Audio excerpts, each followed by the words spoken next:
Aloha, I'm Isla Allgood here with Mikel Ana Carrillo, and we're going to talk to you a bit today about deepening awareness through mindful intention as a way to move into this next.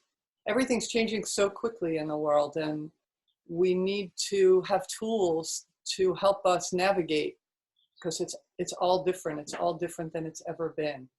And Mikel and I would like to share things that we've found works for us and that we share with other people and that we're inspired to share to help you out there. Yes. Yes. Thank you, Isla. Good to be here with you to chat about this really awesome topic, cultivating our awareness through mindful intention.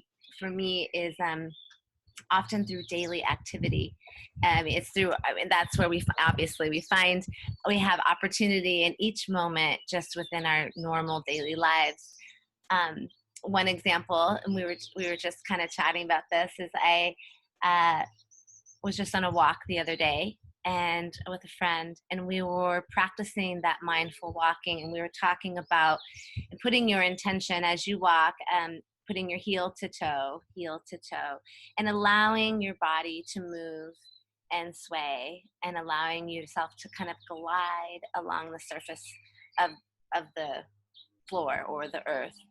And that intention, it just changes, setting your intention, walking in this way, and just being present, listening, being with your walk, already does a lot. In like 30 seconds to 3 minutes, you've already changed your whole being with that small action. Yeah, absolutely. And I usually walk almost every day, just walk out in nature. And one of the things that I've learned as someone who's a writer is by paying attention to my surroundings and not get caught up in thinking. That's where ideas come from. You know, poetry comes from that place. Stories come from that place. And solutions to problems come from that place. Because I'm not focused on, oh my gosh, like on the fear. What am I going to do if? How do I handle this? I kind of put it out there to the trees and to nature, saying, okay, I got this challenge right now. I need some help. Can you help me? And then let it go, and then pay attention to the trees rustling and the birds, and maybe it's a stormy day, and maybe it's raining, and what that feels like on my skin. It's very different than trying to think my whole walking process about how I'm going to solve whatever it is I think I want to solve. Totally. Yes. And as you were talking, it kind of put that into two parts for me, actually, because it's the intentional walking is what kind of opens the doorway for you to have that experience of receiving information, connecting, feeling like you're getting answers, like you're corresponding with everything around you. And that opens up all that creativity, all that genius. But if you were just in your mind and, oh, I just got to walk and I'm trying to do this, and you weren't putting any intent, you would miss all of that, would be veiled from you.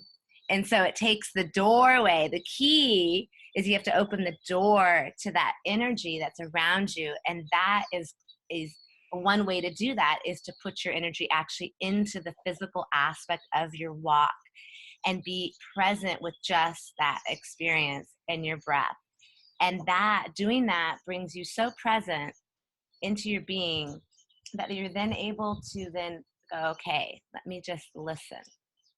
As I'm walking, you're experiencing, and you're hearing. And right now, there's so much going on right where I'm sitting. There's birds flying overhead. The clouds are moving. You're a gentle breeze, a leaf waves in the distance. All of those are rich in information and experience. And we open that door to it through that intentional being. And there's a certain element, as you're talking about all that, of trust that's involved, that as we trust that we will get what we need in this process, in this we're talking right now about taking a walk out in nature, and it could be a city street with just some trees or bushes. It doesn't have to. We're fortunate. We live in Hawaii. We Yeah. can go out in this beautiful landscape. Maybe you don't have that where you're listening or watching. Maybe you can put on a video later of just a natural setting, because that's all you have right now. You don't have something to look at outside, or you can't go outside. So there's ways to connect with what we're talking about, whether you're physically out there or not. And one of the things that came up for me when you were talking, Mikkel, was throughout most of my adult life, other people that I knew who would go for a walk out in nature, down the road, whatever, they'd have headphones on, and or they want to have somebody to walk with to talk the whole time. Mm-hmm. And I find walking with someone and talking the whole time is a different, less valuable for me experience than when I'm out by myself, because we're in our minds. We're talking about, oh, did you see this? Did you hear that? I'm thinking the whole time. And for me, listening to music with lyrics, I'm focused on the lyrics. And that's not what we're talking about. We're talking about, like, if you want to have a little background music in your ears, fine. But it's really more valuable to really listen to the nuances of the wind or the birds, than to muffle it with these other talking headphones.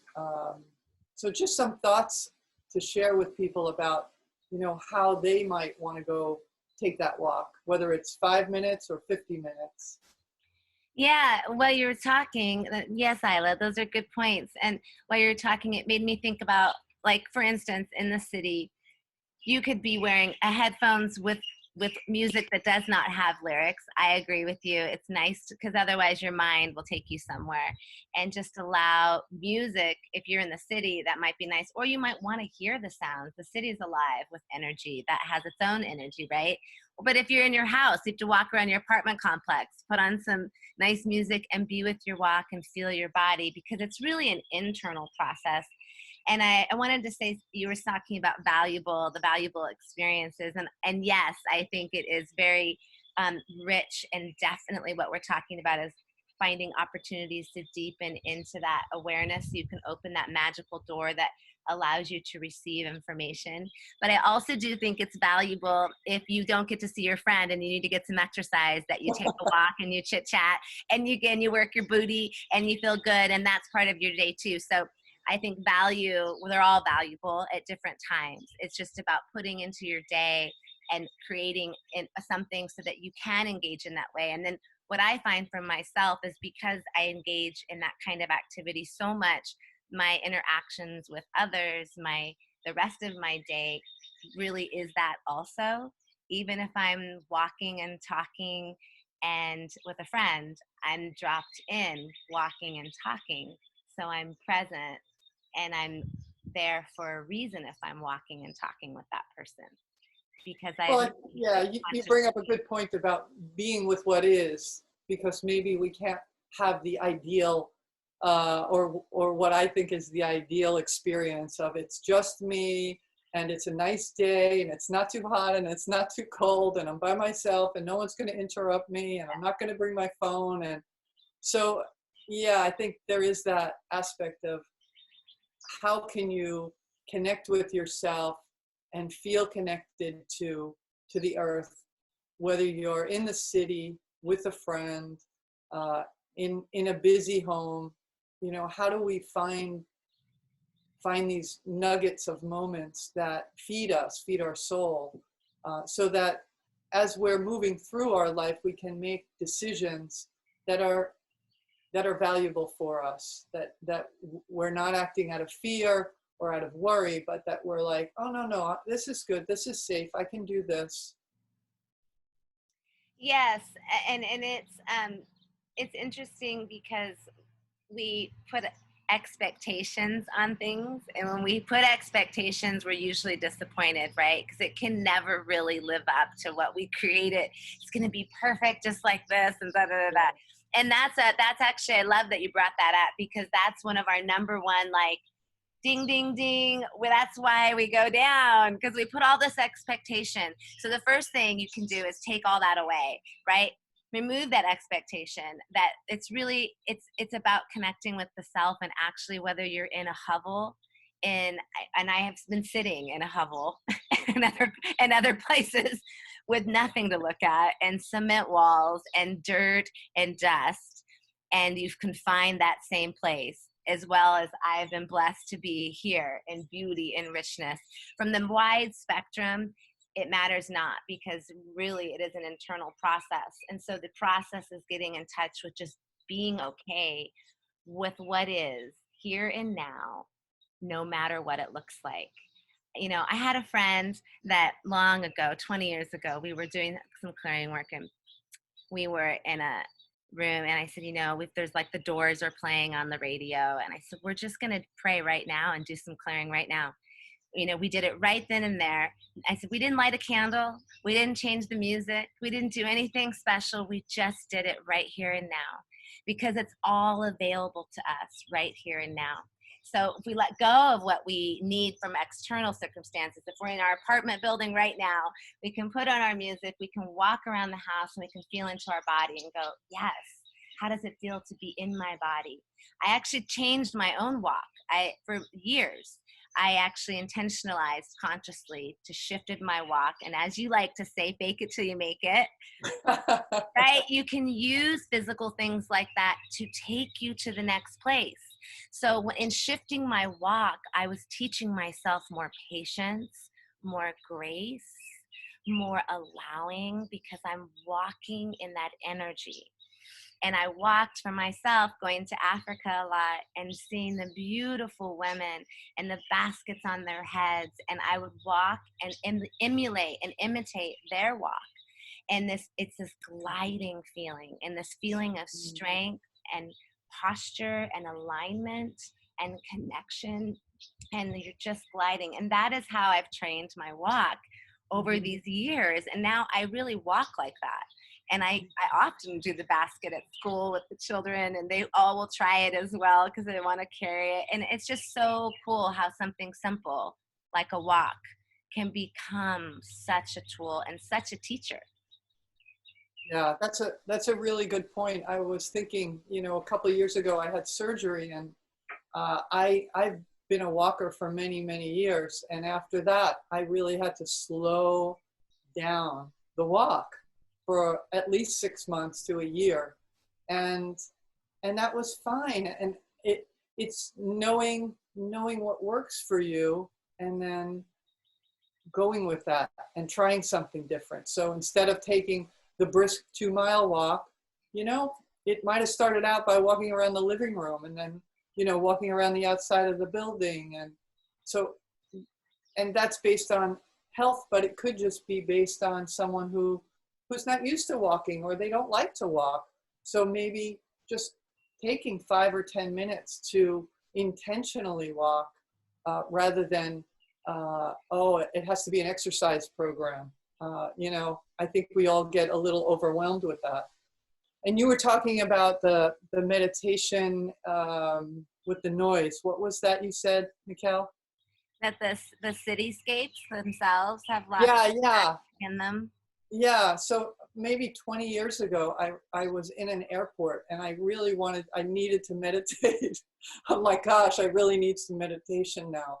And I was like, well, just do it right here. Just sit with all the announcements, close your eyes, I didn't have a phone to set a timer, and just, you know, do the meditation that I've been doing for years, but in the quiet. And that was fine. And it helped me to realize I don't have to be in a certain room with a certain sound, with a certain anything. It's really about, and we started talking about this earlier, about setting an intention, and to have the intention of having maybe a meditative experience with the walk, meditative experience sitting quietly for 5 minutes, 15 minutes, whatever works for some. But because I think what I've noticed is some people are can be resistant to meditation because it's intimidating. The word intimidates them. Oh, I don't do it right. It's too hard. I can't do that.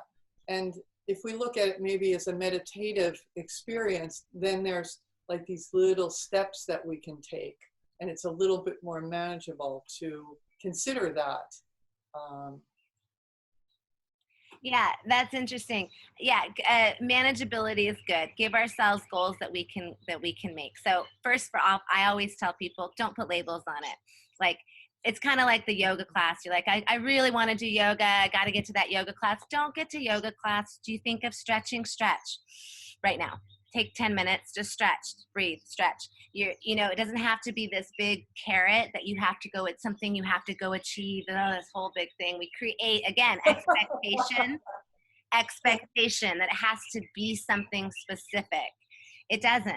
So it's just say, okay, I'm going to stretch. Yoga sounds maybe intimidating, but stretch for a minute and breathe. That's not intimidating, right? So it's kind of how if we label something as this thing, then it becomes this thing. So let's move all the labels aside, and then we go, it's just about walking. I can actually just be present. You can say whatever you want. Mindful, I'm going to be here now. I'm going to really sweep my kitchen. I'm just going to be present sweeping my kitchen, because sweeping has a breath. Like when I sweep, I do this all the time. These are the little things I'm practicing. Like, you're literally just sweeping, feeling like the smoothness, the glide of the broom, the strokes, the way you breathe, the presence of just what this activity is doing right now. I'm cleaning, I'm cleaning my house and moving all the energy that's not needed here, releasing anything that's not here. You're bringing life into your activity. So no matter what you're doing, you're realizing that you're a divine creator and that your intentions manifest, that what you put forth, what you're thinking, what you're embodying actually becomes real. It actually becomes manifested in your life. And the more you walk with that intention, the more you sweep with that intention, the more you meet and greet the day with no expectation and the intention and feeling to just be present with what is. Everything becomes magical, and it's in this state of simply being, right? And we all have that opportunity no matter where we are. I love that you brought up something like sweeping the floor as the the practical things that we need to do in our life. It's wonderful to be able to go take the walk, to go sit someplace for a 20-minute meditation, but sometimes there's a lot that has to get done in your home so that it's livable and it's clean, like you said. And when I was 10 years old, my mom said, okay, now you're going to start washing dishes every night. And for quite some time, I didn't love that was something that I had to do. But, that's a long time ago. It's 49 years ago. I've been washing dishes a long time. Mm-hmm. And I've come to, over the years, to really love that quiet time if I'm doing it by myself. If I have a helper, that's nice to have someone drying, but that run the water, wash the dish, make sure it's clean, put it up. It's not a race. I don't have to get it done in 5 minutes or 15 minutes or whatever, but to be present with each dish and the water. We can find magic wherever we look if we're looking for it. So yeah. I would like to make a little adjustment on that. I think you find magic wherever if you're open. You don't have to be looking for it. You just have to be available for it. It doesn't mean you're searching for it. It's just because all the magic just is there. It comes when you're available to receive it. So there's no expectation. There's no trying to get anywhere. We're just being, and in that being and allowing, then the magic unfolds. I love that. Yeah, I love that. It unfolds. And you've said expectation a few times, and it reminds me of a funny story from the other day. I came up in my house. I usually get up and make breakfast in the morning for me and my wife. And this day she came first. She was here first in the kitchen, and I opened the door. And before I even said hello, she said, "I'm sorry, I didn't make breakfast yet. I've been busy." And I'm like, I have no expectation about that. So I'm not disappointed. I'm good to go. I'm just get started with it. No problem. And there's no stress about it when there's no expectation. That's right. It really relieves a lot of energy immediately. And when you actually, if you, that's a really, this, I bring it up a lot because as we're talking, we're touching on those expectations within the conversation. And you see how intimately they are connected to our mindfulness. And that as you'll run into them. So maybe that's a good thing to do is start looking, what are your expectations? Am I having expectations on the daily of the people around me? And are they disappointing me? Because I'm expecting things. So if we can drop that away, now we get into a state of neutrality. I'm going to be with me. I'm going to be with my walk, my intentionality, my sweeping, and also with my gratitude. When you were talking about the dishes, I thought, how grateful are you that you have a dish to wash? Yeah. A lot of people don't, and that's another thing. How grateful am I that I have a floor to sweep, that I have a home to care for? Whatever you have, and this is a paramount thing right here. Here's a little big golden pearl nugget, which is be a good steward of what you have been given, and then you will receive more. We must first take care of what we have and treat it like gold, and then we can receive more than that. So this is my floor. I get to sweep it. What a gift, actually. So if I now bring in the element of gratitude, I release expectation, I become aware, and now I bring in gratitude that I even get to do this, that I get to do the dishes, because how give thanks I have dishes to do, because that means I just ate. And now I have to clean my own dishes from the food that I put in my body. And how grateful am I that I have food and the dishes to wash, and that I have soap to clean it with, and I have a sponge. These are paramount things. And I have experienced many times when I did not have those things. Yeah. And you really realize how that gratitude also cultivates this depth, and they feed each other, and it becomes more magic because now you're opening up all that field of potentiality. You're opening up that field, and you're sitting inside of magic because you realize how magical it really is that you even have all access to everything you have. It really is miraculous, honestly. Mm-hmm. I totally agree. And as you were talking about gratitude, I thought about the many times where maybe I'm having some mind chatter that's really not serving me. I'm mentally in a place that is challenging. I'm thinking about things that are out of my control. Maybe I listen to the news too much. Maybe I got a phone call from somebody and they were upset. Now I'm wearing their upsetment. But when I go to gratitude, when I'm grateful for anything, and I keep looking around me with my eyes, but also with my heart of what am I grateful for right now? I'm grateful for the breeze. I'm grateful for the trees. I'm grateful to be here with you, Mikkel. I'm grateful I have a computer to do this with. I mean, I'm grateful to be alive at 59 years old. I'm grateful for the shirt I'm wearing.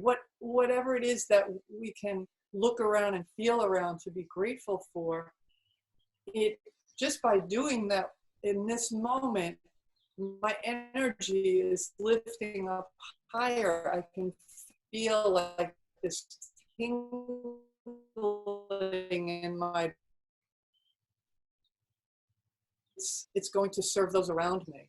And sometimes we think, well, I can't go meditate, or I can't go take that walk because my husband needs this, or my kids need that, or my friend needs this. But it's by doing this, by doing these practices, 5 minutes here, 5 minutes there, just a few words of gratitude in your mind, that lifts your own spirit, and then wow, you're right there for somebody else. You can be present with them, and then it's like it's catching, you know, forget the virus, let's catch the love, let's catch the Attitude of gratitude. gratitude, right? Adopt Oh, an attitude of gratitude. yeah. It is a huge shifter. It's a secret changer. When you're going through stuff, if you can adopt an attitude of gratitude, you make everything faster. When you're healing, when you're moving through wounds, when you're dealing with trauma, everything will move faster if you adopt an attitude of gratitude. Like you just were talking about, when you really get into it, I've felt that. Like I've been on the floor, like kissing everything. Like I'm so grateful. This is amazing. Like amazing. It's amazing. Like I'm amazed at what I get to experience in my life, and I only probably realize that depth because I've traveled a lot and experienced other things, which is giving me immense gratitude for what I have, and an immense, you know, your heart opens, and so that energy, when you get into it and you go, I'm thankful for my teddy bear, or if you have a, you know, some people, I'm thankful that I have, I mean, I'm thankful for my mom, I'm thankful for my dad. I mean, there's so many things you can get thankful for, down to I'm thankful for my yerba mate chai blend in the morning. I mean, really, you can get into all of them. Yeah. And you're right. All of that fills you up, which is another form of meditation. I've got some great gratitude meditations on my channel. They're great to check out too. Those are all very helpful, 10, 20-minute ones. So those kind of things shift your energy and put you in a situation where you can then bring your intention forward and then be a conscious manifester.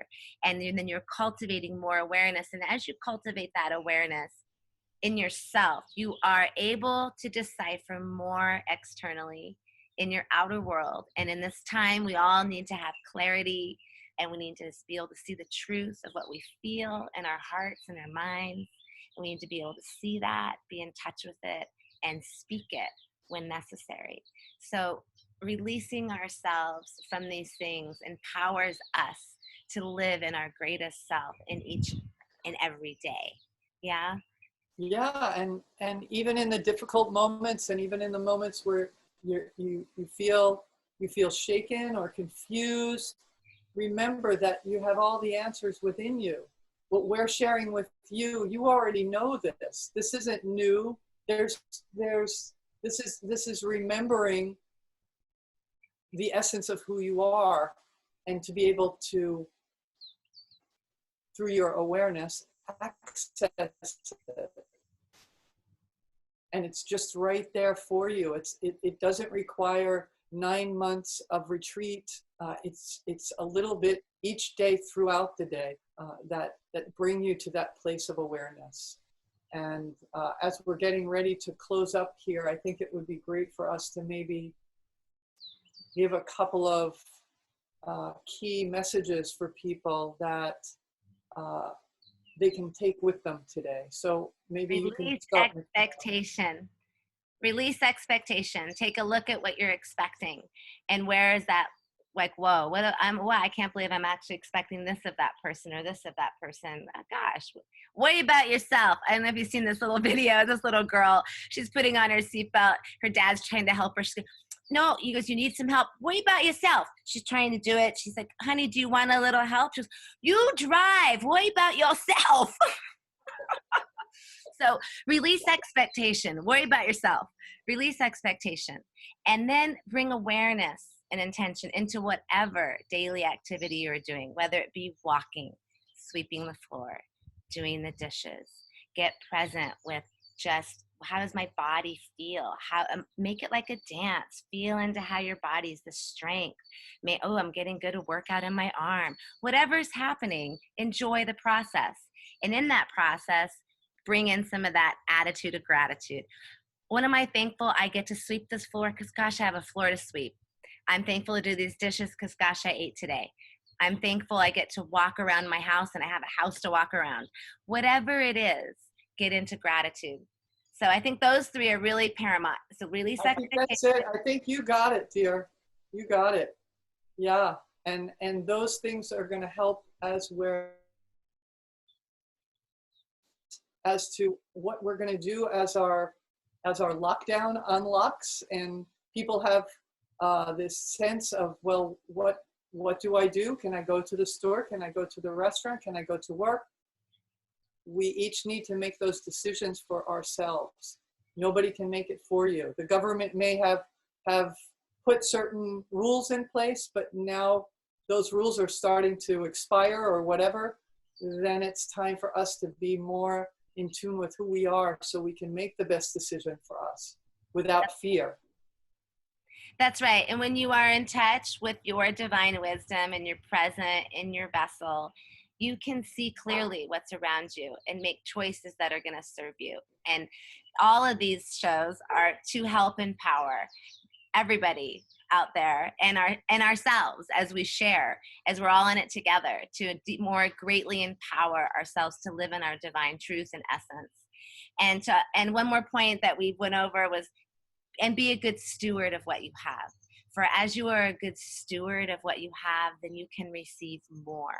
So again, that helps you in the attitude of gratitude.